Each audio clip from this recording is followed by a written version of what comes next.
Central India is chock full of wonderful game parks that have populations of tigers, the #1 safari animal in India. But there is so much other big game that is often overlooked and is, in fact, much rarer. One of those is the Asiatic wild dog or Dole. They are one of the rarest and hardest to find predators in Asia, so I took it as a personal challenge to find this rare carnivore. With that challenge in mind, I went to a special wildlife reserve, Panna, to find the land of the Dole. Namaste, I'm Bill Ball, and I'm going to be your guide on this episode of Journeys in India. And this is India. When Mark Twain traveled through India at the turn of the 19th century, he wrote that India is the cradle of the human race, the birthplace of human speech, the mother of history, the grandmother of legend, the great-grandmother of tradition. Our most valuable and most instructive materials in history are treasured up in India only. Join us each week as we explore the entire Indian subcontinent, from Kerala in the south to the Himalayas in the north and all points in between. We'll introduce you to the architecture, history, and culture of one of the most exotic, mysterious, and influential places on Earth.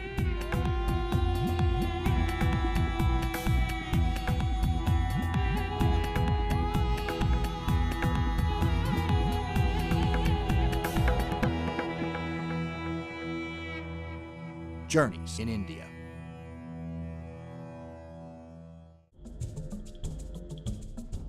Located in the state of Madhya Pradesh in central India, Panna Tiger Reserve is just 15 miles from Khajuraho Airport. The city of Khajuraho is a great day trip from Panna. The UNESCO World Heritage Site is famous for elaborately carved temples which include workday scenes to the erotic. The dry, temperate climate of Panna is ideal for a variety of Indian wildlife, including not only the tiger, but the much harder to find wild dog or Dole. Well, it's time to find the rarest of the big three predators of the Indian jungle, the wild dog. So let's get started.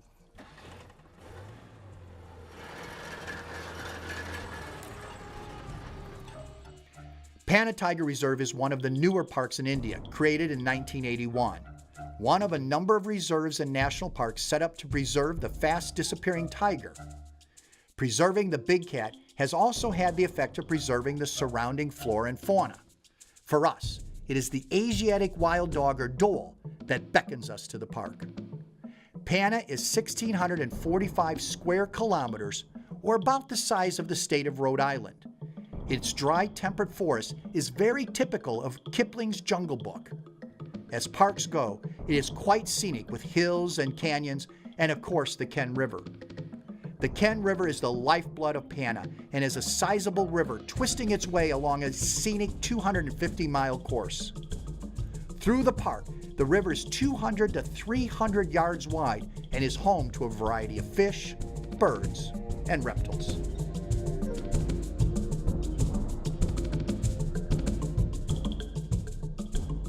The park, like all Indian parks, has 2 game drives a day, one in the morning and one in the afternoon.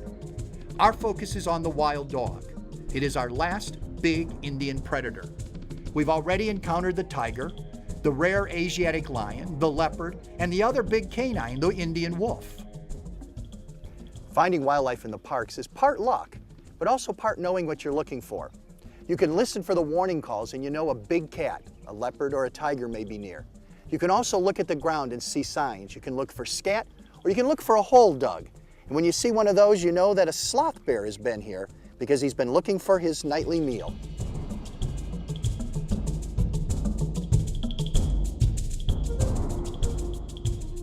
Wildlife signs are all around. They include obvious noises and calls like the distress calls from deer and langur monkeys. Our local ranger guide obliges us by offering a range of calls we'll listen for. Distress calls means that a big predator is near. Here in Panna, that could be a leopard, a tiger, or our coveted wild dog. Not all calls are distress. Some, like that, signal pleasure. whoop, whoop. By recognizing the calls, you can zero in on the animal that you're photo stalking. Just ahead, I see another sign of an animal, but because this critter is strictly nocturnal, this trace will likely be the only way that we'll encounter it. Well, this is a part of a sandbar antler. The deer probably is long gone, but it gives you evidence of another animal that's living here in the jungle that you wouldn't see probably unless you saw the evidence. And that chewing in here, that shows that a porcupine was here. They eat the antler to get the calcium that they need. To find a predator, like the tiger or the wild dog, you need to follow the prey's pattern. This is a scat pile that is used over and over again by several different species of hoofed animals. The size and color tells me that it's the territory of spotted deer, sandbar, blue bull, and Indian gazelle. With all four in this area, predators cannot be far away. Another sure sign of a predator is the gathering of vultures. Vultures are scavengers, and as such tell us where a carcass is, and where there's a carcass, predators are sure to be near. One last sign to look for is salt licks like this one. Salt licks attract both predator and prey as they add a precious mineral to their diet. Again, knowing the signs and being able to read the bush well only goes so far, and then luck has to play a role. So far, luck is not on our side, and we have seen no evidence of wild dogs. Panna Tiger Reserve has a large variety of wildlife other than the Dole, and it doesn't take us long until we get our first good sighting, spotted deer. They are locally known as chital and are the most commonly seen big mammal. These gregarious animals are the prime food for the Dole. Their large numbers, though, doesn't make it easy for the Dole to catch. They are fast, cooperate with langur monkeys to spot predators, and travel in herds, giving them more eyes and ears. Their close relative, the sambar, are larger than the spotted deer, making them more of a challenge to hunt, but they travel in smaller family groups, increasing vulnerability to surprise attack. When listening for warning calls in the bush, the sandbars are a more reliable indicator of a predator than the spotted deer. Spotted deer are quite skittish, while the sandbar calls only when it is sure of the predator's presence. Our luck continues as we soon spot the blue bull or nilgiri, the largest antelope in India. The name comes from the male's coat, which actually has a blue sheen. Females, on the other hand, are brown and resemble sambar deer. These large antelope are quite adaptable and can be found from forest to desert. In woodland parks like Panna, they tend to favor the more heavily forested areas. Individually, Asiatic wild dogs could not take a blue bull, but doles hunt in packs, cooperatively making these large antelope a potential prey species as well. As we leave the heavier forested areas of Panna and visit some of the grasslands or savanna areas of the park, we spot the second antelope species found here, the Indian gazelle. About the size of a spotted deer but sleeker, they rely on speed for their survival.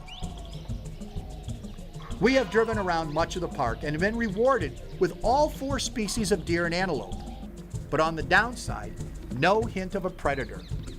Then, a momentary shock. We spot two elephants. Now, I know there are no wild elephants in Panna. Wild elephants are restricted to a handful of reserves in southern and eastern India. But there they are. But it doesn't take long, though, to see that these are not wild elephants, but working ones. The park uses the elephants on poacher patrol and to visit areas of the park where there are no roads. One thing I've learned about safaris is nothing is predictable or certain.